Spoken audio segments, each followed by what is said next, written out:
2001년 12월 13일 분당의 한 병원에서 서울 송파구 잠실파출소로 전화가 걸려왔습니다.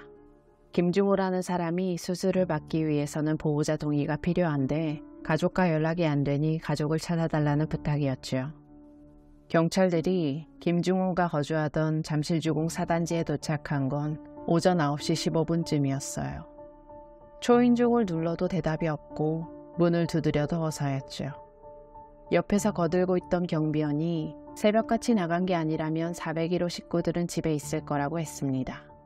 병원에서는 보호자를 찾는 독촉 전화가 왔고 하는 수 없이 119 구조대의 요청에 베란다 창문을 통해 집 안으로 들어갔어요. 집안 광경은 잔혹함 그 자체였습니다. 김중호의 아내와 2딸 그리고 아들이 잔혹하게 살해되어 있었죠.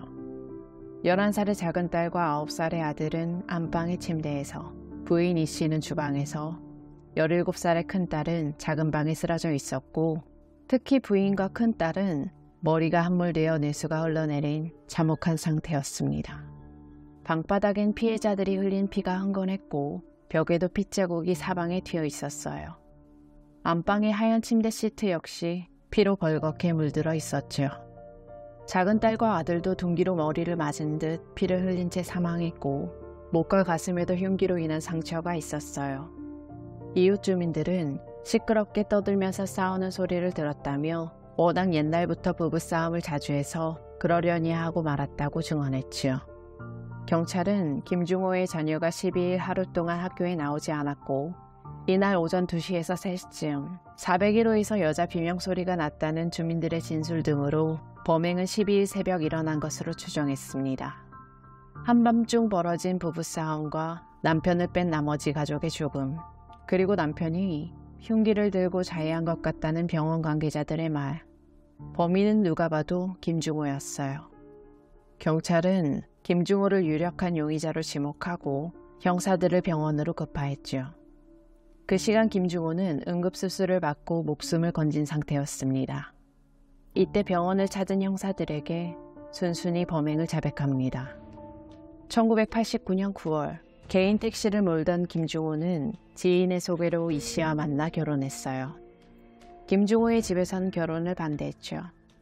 31살의 총각이었던 김중호와 달리 1살 연상이었던 이 씨는 이미 전 남편과의 사이에서 낳은 5살짜리 딸이 하나 있었거든요.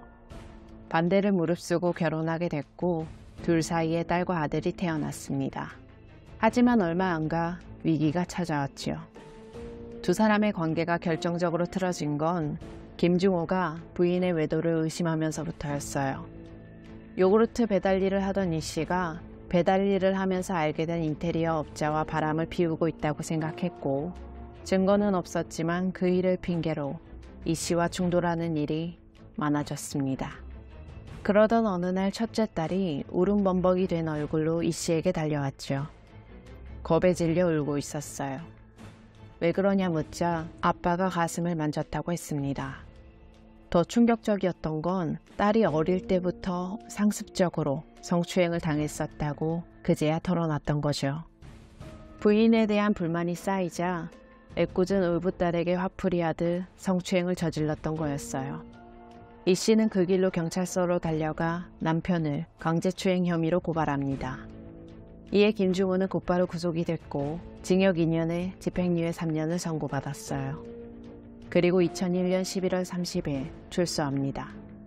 열흘 뒤인 12월 11일 밤 11시 두 사람은 출소 이후 처음으로 대면했어요. 집에 돌아온 김중호는 아내에게 무작정 빌 생각이었죠. 이혼은 곧 개인 파산을 의미했습니다. 이 씨가 그의 유일한 재산인 택시를 가압류했기 때문에 김중호는 싹싹 빌면서 이혼만은 하지 말자고 사정했어요. 이혼하자, 잘못했다. 그렇게 옥신각신한 지 3시간 정도 흐르자 김중호의 언성이 높아졌고 입에선 육두 문자가 쏟아졌죠. 꼴도 보기 싫다고 당장 나가라며 김중호를 현관문으로 밀고 있던 이 씨.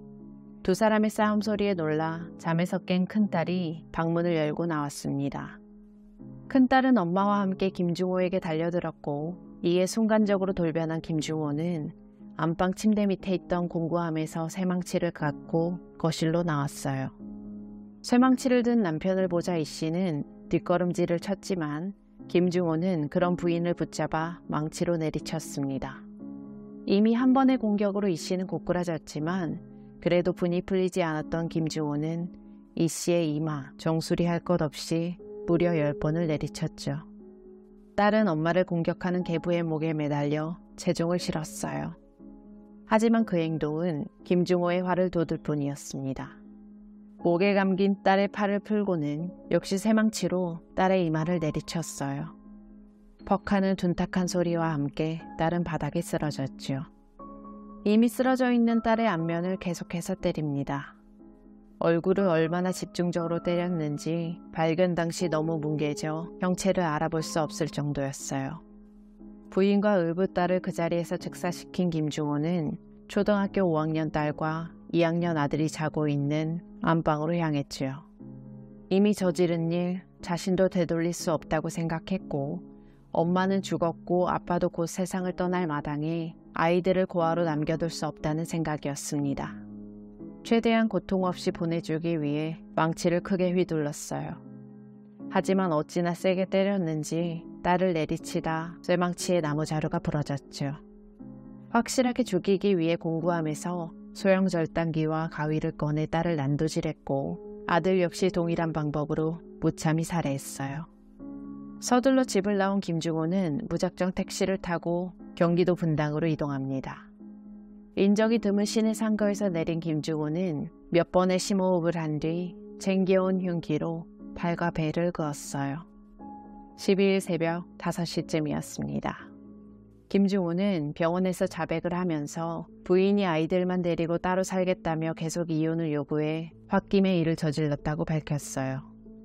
서울 동부지법은 범행이 다소 우발적이었고 김중호가 가책을 느껴 스스로 목숨을 끊으려고 시도했다는 점, 또 범행을 자백하고 뉘우치는 걸로 보인다는 점에서 정상 참작할 여지가 있지만 그럼에도 불구하고 의붓딸을 상습적으로 추행해 구속됐다가 피해자들과 겨우 합의해 석방된 지 열흘 만에 범행을 저질렀고 범행 수법이 너무 잔인하고 이미 숨이 끊긴 피해자들을 향해 계속해서 쇠망치를 휘두르고 소형 절단기와 가위를 동원해 살해한 건 전형적인 오버킬이라고 판단해 사형을 선고했어요. 게다가 그 자리에서 4명의 목숨을 앗아갔다는 대량살인범이라는 점, 무엇보다 아무런 저항도 하지 않은 채 잠을 자고 있던 어린 생명을 둘이나 죽인 건 극히 위험하고 불량하다고 지적했지요. 김중호는 심신장애를 주장하며 항소했지만 결국 2002년 사형 확정 판결을 받아 현재도 사형수로 복역 중입니다. 2016년 4월 19일 낮 12시쯤 서울 송파구의 한 아파트 주차장 한복판에서 칼부림이 일어납니다. 아파트에서 맨발로 뛰쳐나와 살려달라고 소리치며 필사적으로 도망가던 김씨. 칼을 들고 김씨의 뒤를 쫓던 건 김씨의 전 남자친구 한효준이었지요. 이 상황을 본 경비원이 쫓아갔지만 칼을 보고 잠시 멈칫한 사이 한효준은 김씨를 수차례 칼로 찌르고 도주합니다. 이때 목격한 주민들은 119에 신고했고 다가온 오토바이로 아파트를 빠져나가려던 한효준을 차량으로 막기도 했지만 결국 차를 피해 도망갔어요. 한효준이 아파트를 빠져나가고 김씨는 결국 사망했어요. 2015년 5월 두 사람은 우연한 만남을 계기로 약 한 달 후 교제를 시작했죠. 한효준의 말에 따르면 본인은 증권회사를 다니고 있고 가족들은 해외에서 거주하고 있다고 했습니다. 만남 초반에는 출퇴근할 때 데려다 주고 피해자 김씨의 부모에게 인사를 드렸을 정도로 둘의 만남에는 문제가 없었어요. 김씨의 주변에서도 한효준에 대한 거부감이 없었죠. 오히려 사람들이 부러워하는 커플이었습니다. 하지만 교제를 시작한 지 얼마 뒤 한효준은 김씨에게 집착하기 시작했어요. 회사에 있던 김씨에게 누구와 있냐, 직원들 중 남자가 있냐 등 코치코치 캐물었죠. 김씨는 가족들이 모두 해외에 있는 상황이었던 남자친구를 배려하고 이해했던 것 같아요. 이때를 시작으로 김씨의 모든 행동에 대한 통제와 감당이 안 될 정도로 연락을 하면서 화를 내는 등 일반적인 행동을 넘어서기 시작합니다. 집착 수위가 서서히 올라가는 가운데 증권회사에 다니면서 근무 시간에 이렇게까지 연락을 할 수가 있나에 수상한 느낌을 받은 김 씨는 남자친구 회사에 연락을 해본 결과 해당 직원 없음을 확인하게 됐지요. 이때부터 한효준에 대한 신뢰가 무너졌습니다. 일반적인 연인 사이라면 이런 거짓말은 하지도 않겠지만 보통은 깨진 신뢰를 다시 쌓기 위해 노력하는 게 맞을 텐데 한효준은 김 씨에게 더 심각한 집착으로 대응했어요. 점점 갈등이 깊어졌죠. 2016년 2월 만난 지 약 8개월 만에 김 씨는 잠시 생각할 시간을 갖자고 했는데 신뢰가 깨진 상황에서 이를 되돌리기 위한 최선의 행동이 집착이라는 것에 실망감을 느꼈던 것 같아요. 며칠간 연락이 없던 가운데 김 씨의 집에 편지 한 통이 도착합니다. 우리 헤어진 지 정확히 12시간이나 흘렀네로 시작해서 길게 고민했지만 결정했다는 다소 불길한 마무리의 편지였죠. 이후 한효준의 집착은 더욱 집요해졌어요. 헤어질 수 없다. 나 없이 행복할 수 있을 것 같냐. 다시 시작하자라는 문자와 끊임없는 전화가 이어졌고 예전에 빌렸던 돈을 갚겠다는 핑계로 만나자고 하기도 했습니다. 김 씨는 계좌로 받겠다고 했지만 한효준은 만나서 직접 주겠다며 강요했죠. 결국 김 씨는 빌려준 돈을 받기 위해 한효준의 차에 탔어요. 김 씨가 차에 타자 잠실리교 한복판으로 이동해 차를 세웠고 김 씨에게 돈 봉투를 전달하는 척하면서 빌려준 돈 때문에 나왔을 텐데 못 주겠다며 나한테 주는 위자료라고 생각하라고 했고 전에 만났던 여자도 너처럼 날 버렸는데 그 여자 가족들까지 다 죽이려고 했는데 실패했다면서 다리만 부러뜨렸다고 살해 협박을 합니다. 헤어지면 너와 가족 모두를 죽여버리겠다면서 말이죠. 이후 김 씨는 급기야 실어증 증세를 보이기 시작했고 공포감으로 인해 평소에는 신경 쓰지도 않을 정도의 소음으로도 행동이 불가능해질 정도였어요. 한효준이 언제 어디서 무슨 행동을 할지 모른다는 불안감에 결국 출근마저 불가능해질 정도가 되었지요. 이때도 한효준은 김 씨에게 끝도 없이 문자와 전화를 하는 등 버틸 수 없을 정도로 몰아붙입니다. 끝도 없는 연락이 계속되던 가운데 김 씨는 통화 녹음을 하기 시작했어요. 한효준은 자신을 스토커로 보냐며 자신이 죽어야겠냐고 협박하기도 합니다. 김 씨는 가족들과 수차례 상의하면서 경찰에 신고할까 고민도 했지만 경찰에 신고했을 때 되려 신고했다는 사실로 인한 보복이 두렵기도 했고 경찰에 신고해도 별다른 보호를 받지 못한다는 걸 확인하고는 결국 신고를 포기합니다. 김 씨는 직장 동료와 가족들에게 피해를 끼치는 것이 미안하기도 했고 계속 숨기보다는 이전과 같은 일상으로 돌아가 시간이 흐르면 한효준이 떨어져 나갈 것으로 판단했어요. 다시 일상생활을 시작했지만 한효준의 연락은 도무지 끊어질 생각이 없었고 직장에 있는 김 씨를 감시하고 출퇴근을 추적하는 등의 행동을 보였죠. 결국 불안했던 김 씨의 아버지가 출퇴근을 같이 하기로 결정합니다. 김 씨의 아버지는 위암 수술로 인해 운동을 해야 하는 상황이었는데 딸을 위해 운동도 포기했어요. 게다가 한효준과 직접 만나 자신의 딸이 헤어지길 원하니 더 이상 스토킹하지 말고 힘들면 술 한잔 사겠다면서 잘 타이르고 보내기도 했지요. 최대한 이성적이고 좋은 방향으로 해결하려고 노력했습니다. 이후 한효준은 김 씨에게 연락을 하지 않았어요. 상황이 어느 정도 정리됐다고 생각한 김 씨는 잠시 바깥을 둘러보던 중 한효준의 차를 발견합니다. 하지만 차 안에 그는 없었는데 불길함에 주변을 살펴보다가 맞은편 건물 옥상에서 자신을 감시하던 한 씨를 보게 됐지요. 그리고 또다시 이전처럼 연락을 시작했는데 김 씨는 최대한 잘 달래서 해결해 보려고 한효준을 만나기도 했지만 변함이 없었어요. 되려 다시 시작하는 거냐 물었습니다. 이에 김 씨는 다시 한번 확실하게 이별을 고했죠. 며칠 뒤 새벽 한효준은 김 씨의 집 앞에서 연락했어요. 불안했던 김 씨의 아버지가 밖으로 나왔는데 이때 한효준은 아버지 시야에서 조금 벗어난 곳에 숨어 있었죠. 그리고 아버지가 복도로 나와봐 주니 좋냐며 김 씨를 조롱하기도 했습니다. 얼마나 소름 끼치고 무서웠을지 상상하기도 싫은데 그런 걸 김 씨는 계속해서 겪고 있었습니다. 불안함이 계속되던 가운데 약 한 달의 시간이 지났어요. 한효준의 연락이 없자 김 씨는 그동안 자신 때문에 제대로 된 운동조차 하지 못한 아버지에게 상황이 괜찮아진 것 같으니 운동을 다시 시작해보라는 권유를 했고, 이에 아버지는 다시 운동을 시작하기로 했죠.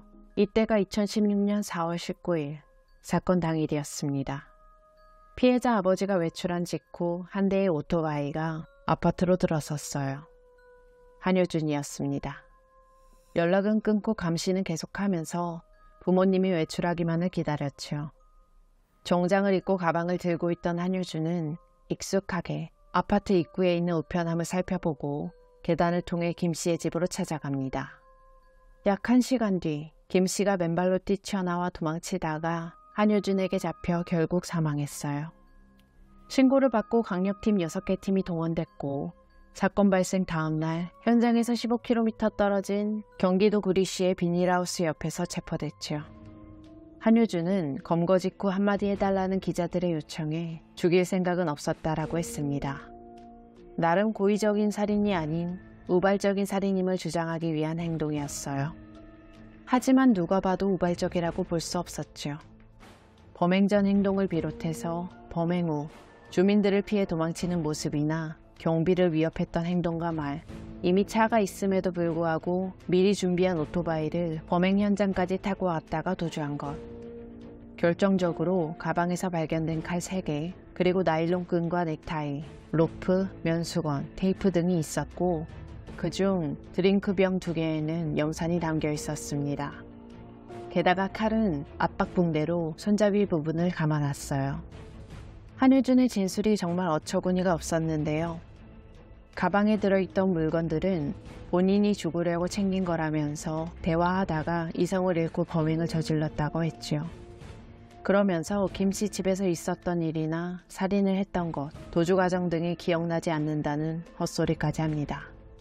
더 기가 막힌 건 김 씨가 다른 남자와 있는 것을 목격했고, 자신이 이별을 요구했으나 김 씨가 이를 거부하고 교제를 계속 요구했고 배신감에 살해했다고 진술했어요. 하나하나 모두 거짓 진술을 하면서 오히려 피해자에게 모든 잘못을 떠넘기며 기만했습니다. 재판 전 한효준은 무려 4명의 변호사를 선임하는 등 수단과 방법을 안 가렸어요. 피해자 김 씨의 부모는 시간이 나는 대로 시민들에게 탄원서와 서명을 받았고 1인 시위를 하는 등 당시에 알고 있던 방법으로 최선을 다했죠. 이때 모인 탄원서만 무려 38,000장이 넘었는데요. 피해자의 어머니는 법정 최고형인 사형 선고를 염원한다는 탄원서를 매일 하나씩 제출했다고 합니다. 2016년 10월 6일 1심에서 검찰은 한효준에게 사형을 구형했으나 재판부는 무기징역을 선고하고 전자발찌 부착 20년을 명령했어요. 2심에서도 마찬가지로 검찰은 사형을 구형했지만 2심 재판부도 무기징역을 선고합니다. 여기에 되려 전자발찌 부착 청구는 기각됐죠. 2심 재판부에서는 피해자의 부모가 더 무거운 형벌을 내려달라고 탄원하고 있으나 피해자가 자신의 잘못을 뉘우치고 처벌 전력이 없는 등 일부 유리한 사정도 있다며 양형의 이유에 대해 설명했습니다. 이후 대법원에서 무기징역을 선고한 원심을 확정했습니다. 당시 우리나라는 스토킹에 대한 제재 규정이 2013년 3월부터 시행 중이었던 경범죄 처벌법이 유일했어요. 하지만 처벌법은 최대 10만 원 이하의 범칙금, 구류 또는 일정 재산을 납부하게 하는 관료형이 전부였죠. 처벌 대상 기준도 까다로웠습니다. 3회 이상 이성교제를 요구해야 하고 신고를 당했음에도 지켜보거나 따라다니는 행위를 반복해야 처벌 대상이 되는 거예요. 행위가 반복된다 해도 분명한 거절 의사 표현이 없었으면 처벌도 할 수 없었습니다. 이것도 이해하기 힘들지만 더 이해할 수 없는 건 이런 증거를 피해자 스스로 제출해야 했죠. 신원을 알 수 없는 사람에 의한 스토킹의 경우엔 거절 의사 표현을 증명하기도 어려운 상황이었습니다.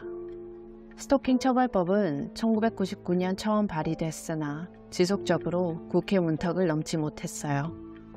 그러다 2021년 3월 스토킹 범죄 처벌법이 첫 발의 22년 만에 통과되고 6개월 뒤인 10월 21일부터 시행에 돌입하면서 현재는 스토킹 범죄를 저지른 사람은 3년 이하의 징역 또는 3천만 원 이하의 벌금이, 흉기 또는 그 밖의 위험한 물건을 휴대하거나 이용하여 스토킹 범죄를 저지른 사람은 5년 이하의 징역 또는 5천만 원 이하의 벌금에 처해집니다.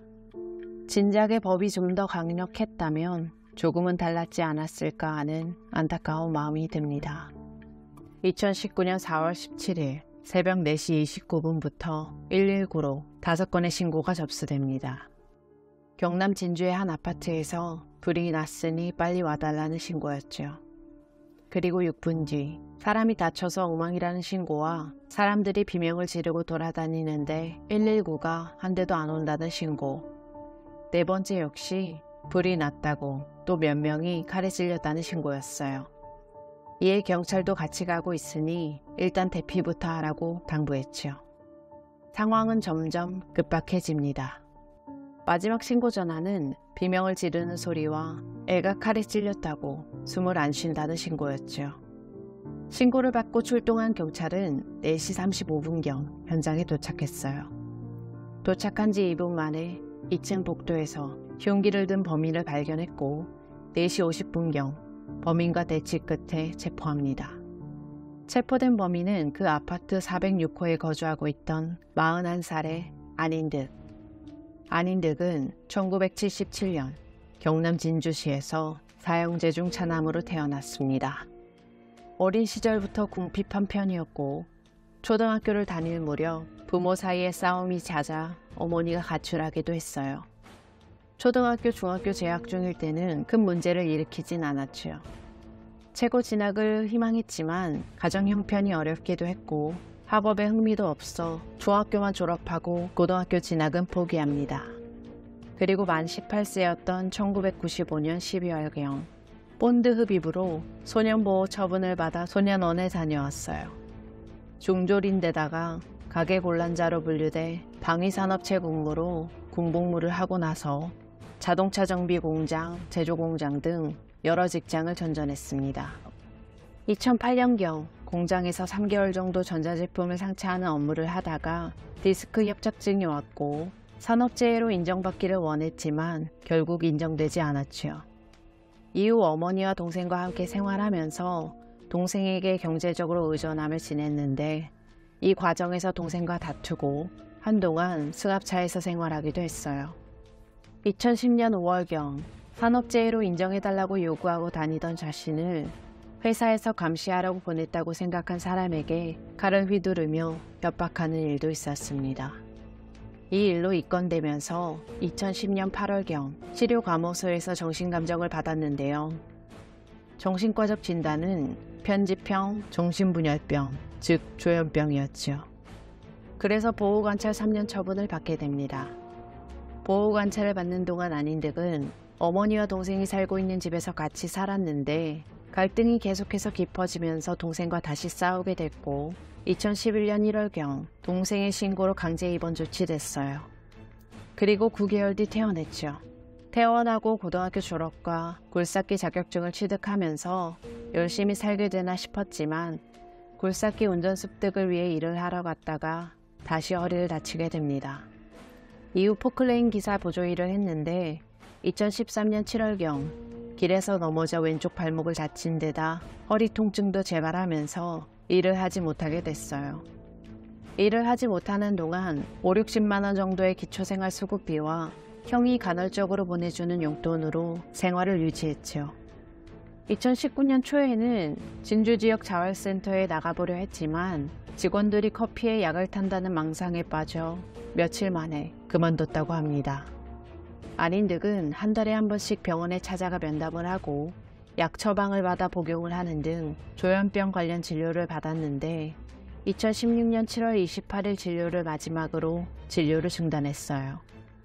주민들의 증언에 따르면 안인득은 2017년 이후에는 평소에도 발코니에서 지나가는 주민들을 상대로 욕설을 퍼부었고 특히 윗집에 이유 없이 오물을 투척하거나 윗집 사람에게 계란을 던지는 등 주민들을 상대로 여러 차례 행패를 부려 주민들이 경찰과 관리사무소에 거듭 신고했지만 경찰은 증거가 없으면 도와줄 수 없다며 별다른 조치 없이 돌아갔다고 하죠. 이 외에도 다급한 신고에는 아닌 득을 만나고 있으라며 느긋하게 대응하기도 하고, 약을 한 것 같은 사람이 시비를 건다는 신고에는 오히려 약을 했는지 어떻게 아냐고 되묻기도 해서 경찰의 대처가 무능하고 안일했다는 비난을 받았습니다. 아닌 득은 치료를 중단하면서 증세가 심해졌는데요. 평소 이웃 주민들에게 벌레가 있다, 몰카랑 CCTV가 있으니까 같이 해결하자고 말해도 이웃 주민들이 아닌 득의 얘기를 들어주지 않자 이에 분노했습니다. 사건이 일어나기 한 달 전쯤인 2019년 3월, 술집에서 망치와 주먹을 휘두르며 술집 주인을 폭행해 벌금형을 선고받았고, 그 일로 아닌 득의 친형이 정신병원에 입원시키려고 했지만 본인이 거부해서 입원되지 않았죠. 아닌 득의 친형은 동생을 강제로라도 입원시키기 위해 경찰에 요청하거나 정신병원 의무 기록을 토대로 법원에 탄원서를 제출하려고 했지만 경찰에서는 인권 침해 논란에 조금이라도 휘말리는 것이 싫다는 이유로 입원 요청에 소극적인 태도를 보였습니다. 게다가 과거 의무 기록 또한 본인 동의가 없이는 발급이 불가능해서 탄원서 제출도 하지 못했어요. 2019년 4월 17일 오전 1시경 집에서 3km 떨어진 셀프 주유소에서 휘발유를 구입했고 집으로 돌아와 과일 소주 한 병을 마시고 잠들었는데 얼마 지나지 않아 윗집에서 벌레를 뿌린다는 망상에 번뜩 잠에서 깹니다. 잠에서 깬 아닌 득은 집에 불을 지른 후 칼 2자루를 챙겨 2층 비상계단으로 이동했죠. 대피하는 이웃들을 기다렸어요. 그리고 누구에게 칼을 휘둘렀는지도 모를 정도로 물불을 가리지 않고 찔러댔고, 화가 좀 가라앉았을 때는 담배를 한 대 피우고 자신도 죽어버릴까도 생각했습니다. 사건 당시 아파트 관리소 직원 정 씨가 화재 현장으로 달려가 문을 두드리면서 주민들을 모두 깨워 대피시켰는데 대피 현장에서 아닌 득을 마주쳤어요. 이때 아닌 득은 직원에게 당신이 아파트 관리하는 직원이냐며 대화를 하다가 기습적으로 정 씨의 얼굴을 찔렀고, 이로 인해 두개골 골절과 안면마비 전치 20주라는 치명상을 입게 됩니다. 평소 갈등을 겪어왔던 윗집 506호에서는 무려 4명의 사상자가 발생해 가장 많은 피해를 입었죠. 506호에 살던 고등학생 최양의 가정도 산산조각 났어요. 아닌 득에 의해 최양이 살해됐고, 최양의 숙모 강 씨는 최양을 살리려다가 온몸에 칼을 맞아 중태에 빠졌습니다. 이후 기적적으로 생존했어요. 평소 최양의 집에 강 씨와 최양 등 여자만 있었다는 것을 알고 있던 아닌 득에 의해 지속적으로 해코지와 위협에 시달리는 바람에 사비를 들여 CCTV를 설치하기도 했습니다. 공개된 CCTV 영상을 보면 자신을 쫓아오는 아닌 득을 피해 최양이 집으로 급하게 뛰쳐들어가자 초인종을 누르고 앞에 버티고 서 있거나 나올 때까지 숨어 있기도 했고, 귀가하는 최양을 쫓아오는 짓까지 하는 등 소름 끼치는 행동이 담겨 있었어요. 피해자 가정 중 금씨 일가는 이 사건으로 인해 일가족이 풍비박산나는 비극을 겪었습니다. 12살의 금모양과 3층에 살던 금양의 할머니 김씨가 아닌 득이 휘두른 흉기에 그 자리에서 숨을 거뒀고, 금양을 구하기 위해 아닌 득에게 달려든 금양의 어머니 차씨는 중상을 입게 됐어요. 금양의 사촌언니 엄씨 또한 부상을 입었죠. 금씨 가족의 아버지는 자던 다른 이웃들을 깨우기 위해 문을 두드리느라 5층에 그대로 남아 나중에 대피하면서 화를 면했지만 먼저 내려간 가족들이 참변을 당하게 된 겁니다. 아버지 금씨는 나중에 딸과 어머니의 시신을 발견해 직접 수습해야 했죠. 그리고 5층에 살던 이씨가 살해됐고 이씨의 딸 주씨는 부상을 입었어요. 이 사건으로 아파트 주민 5명이 살해됐고 3명이 중상을 입고 3명이 경상을 입었습니다. 그리고 화재로 인한 연기를 마신 10명의 주민이 병원으로 이송되어 치료를 받았어요. 출동한 구급대원의 증언에 따르면 피해자들은 주로 목 또는 쇄골 쪽을 찔렸다고 합니다. 죽이려는 의도가 명확했어요. 생존한 피해자 중 1명은 척수 손상으로 인해 몸 왼편 팔다리를 평생 쓸 수 없는 반신불수가 되었다고 하죠. 당시 관리소 직원이었던 정 씨는 극심한 트라우마를 이겨내지 못하고 힘들어하다가 해고당했고, 치료 보상은 받았지만 성형수술비는 자신이 부담해야 했고 생존한 이웃들은 구하지 못했다는 죄책감 그리고 평생 지울 수 없는 공포와 상처가 남았습니다. 체포 당시 안인득은 경찰이 공포탄을 쏘자 공포탄인 거 다 안다라며 투항하지 않았는데 이후 실탄을 쏘자 그제야 칼을 버리고 투항했습니다. 기자들한테는 자신이 살아오면서 지난 10년간 불이익을 본 일이 많고 나라의 비리가 너무 많으니 자신이 당한 피해를 꼭 좀 조사해달라고 하기도 했죠. 경찰은 사건의 심각성을 고려해 사건 바로 다음 날 안인득의 신상을 공개했어요. 2019년 11월 27일 1심에서는 국민참여재판에서 법정 최고형이 사형을 선고했습니다. 조현병 환자인 안인득에게 적절한 조처를 하지 않아 비극이 발생했지만 안인득의 책임을 경감시키는 사유가 될 수 없다고 지적하면서 조현병 망상으로 범행을 했더라도 범행 도구를 사전에 사들여 불길을 피해 내려오던 아파트 주민 등 총 22명의 사상자를 낸 피해 결과는 매우 중대하다며 사형 선고 이유를 제시했어요. 재범 위험성이 매우 큰 점도 꼽았죠. 안인득은 재판장이 사형 주문을 읽자 선고 결과에 불만을 품고 소리를 지르다가 교도관들에 의해 법정에서 퇴장당하기도 했습니다. 전혀 반성의 기미가 없었죠. 역시나 항소했어요. 2020년 6월 24일 항소심에서는 심신미약이 인정되어 무기징역이 선고됐고 2020년 10월 29일 대법원에서 안인득에 대한 무기징역이 확정되었습니다. 그리고 2021년 10월 26일 여러 차례 신고를 받았음에도 안인득과 같은 위험한 사람을 방치한 국가를 상대로 유가족은 손해배상 청구 소송을 청구했고 일부 승소 판결을 받았습니다. 재판에서도 인정되었듯 정신질환에 의해 범행을 저질렀기 때문에 일찍이 입원 치료를 시켰으며 막을 수도 있는 참사였죠. 하지만 정신보건법 제24조 정신질환자의 보호 의무자 2인의 동의가 있고 정신건강의학과 전문의가 입원 등이 필요하다고 판단한 경우에 한하여 정신질환자를 입원시킬 수 있던 조항이 멀쩡한 사람의 재산을 노려 강제 입원시키는 등 악용한 사례로 폐기된 후라 안인득의 강제 입원은 이뤄질 수 없었던 겁니다. 조현병은 꾸준한 통원 치료와 약물 복용을 통해 정상생활을 이어나가는 환자들도 많고 이들 중 일부는 수십 년간 수백 번 이상 통원 진료를 받으며 타인에게 아무 피해를 끼치지 않는 환자들도 많은데요. 병원 방문 횟수가 많다는 것을 근거로 격리 대상이라고 판단하는 것은 편견이고 오히려 이런 차별적 인식이 지속적인 치료로 관리를 하면 충분히 정상생활이 가능한 환자들마저 약을 먹고 병원에 다니는 환자의 입장을 벗어나고 싶어서 의사의 권고를 무시하고 임의로 치료를 중단하게 하는 원인이 됩니다.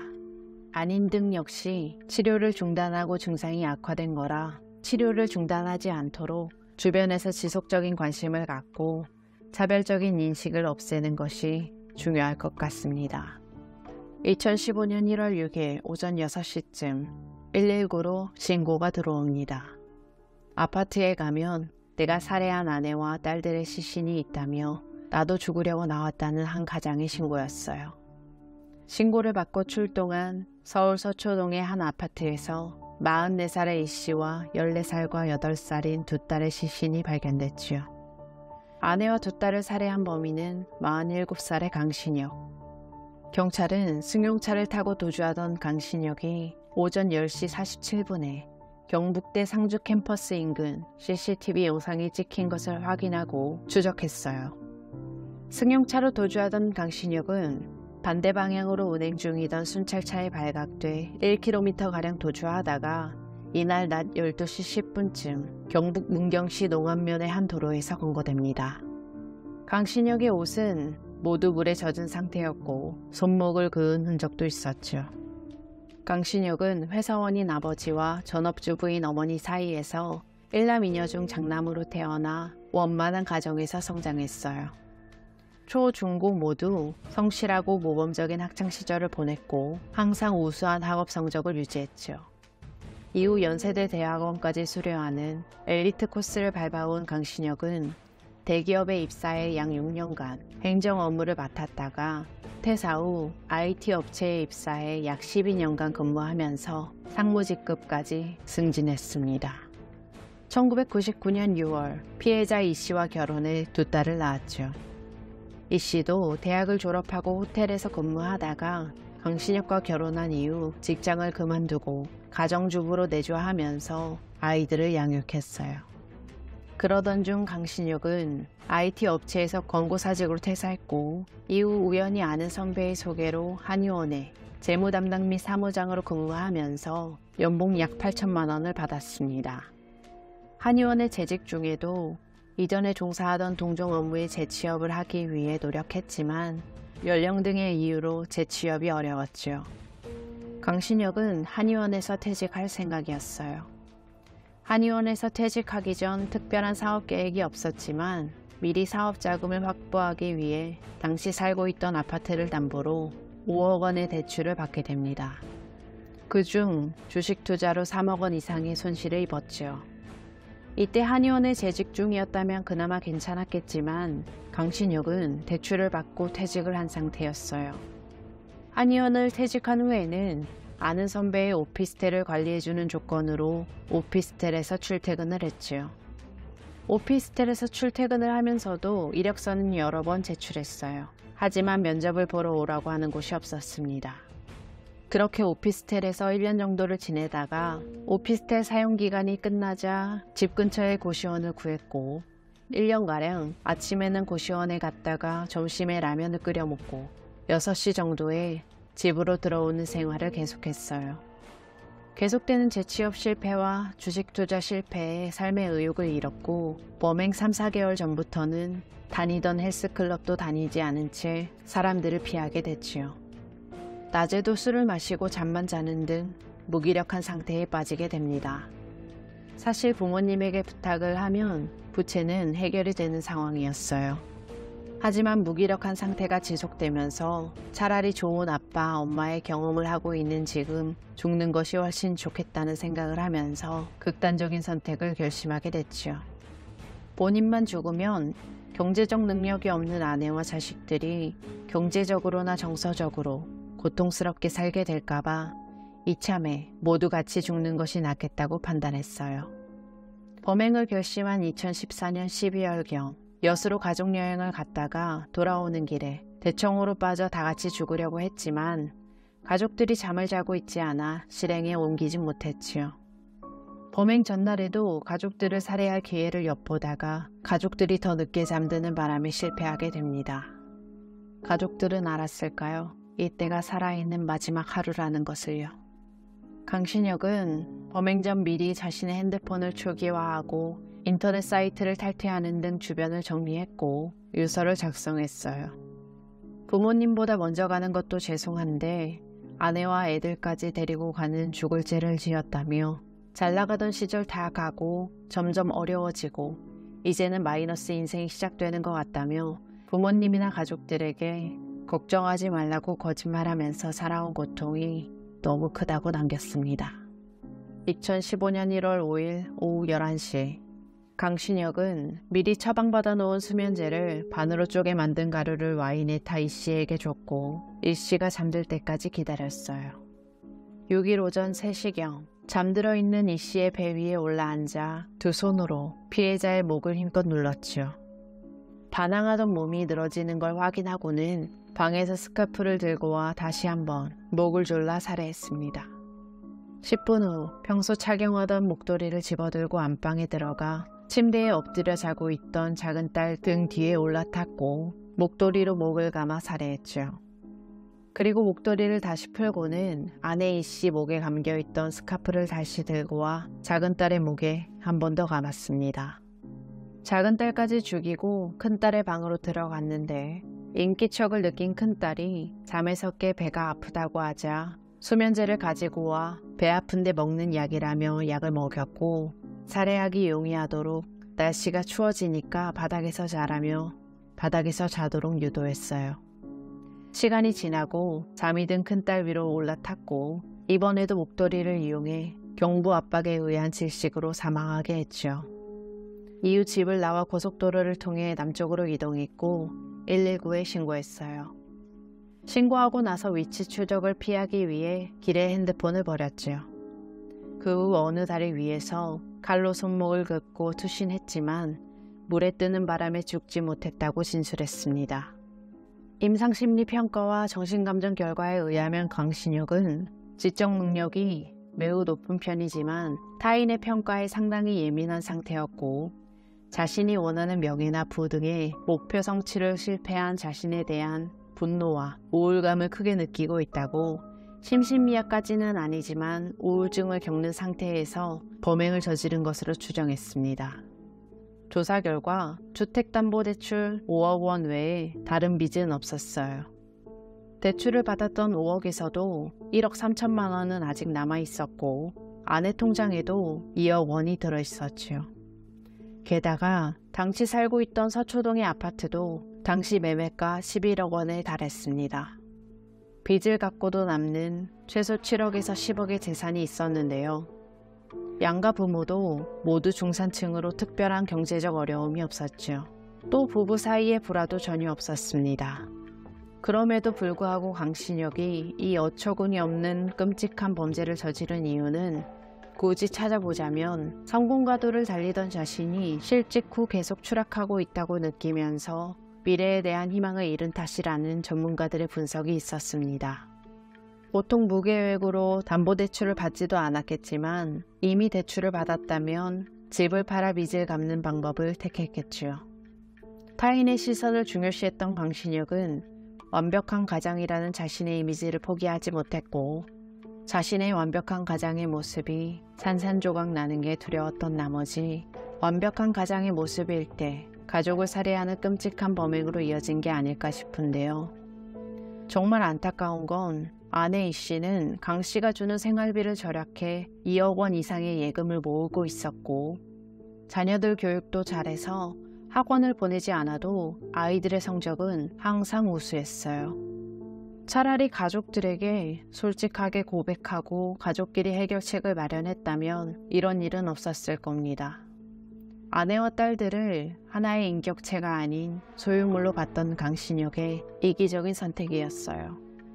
검찰은 강신혁에게 사형을 구형했지만 1심에서 무기징역이 선고됐고 이에 항소했지만 2심에서도 그대로 무기징역이 선고됐습니다. 이후 상고를 포기한 것으로 보이며 현재까지도 교도소에서 복역 중이죠. 사형에 대해서도 고려할 수 있었지만 전과 없이 이전까지만 해도 성실하게 살아온 것으로 보이는 점과 강신혁의 아버지가 암투병 중에도 자식을 대신해 유족들에게 사죄하는 등 피해 보전을 위해 백방으로 뛰었다는 점, 피해자 이 씨의 가족들이 한때 가족으로 지냈던 강신혁에 대해 선처해 줄 것을 탄원한 점 등을 고려해 무기징역이 선고된 것으로 보입니다. 이기적인 선택으로 자신의 가족들을 끔찍하고 잔인하게 살해한 김중호와 강신혁, 그리고 건강한 사랑을 하지 못해 한 사람을 끝까지 두려움에 떨게 하다가 살해한 한효준, 제때 치료받지 않아 결국 많은 사상자를 만들었던 안인득까지. 초범이라서, 심신미약이라서 반성하고 있으니까 그 어떤 이유로도 남의 인생을 한순간에 끊어버린 이들을 용서하는 이유가 될 수 없습니다. 이들이 평생 고통 속에 살았으면 좋겠습니다. 너무나도 안타깝게 살해당한 많은 피해자분들의 명복을 빕니다. 지금까지 고요한 밤이었습니다.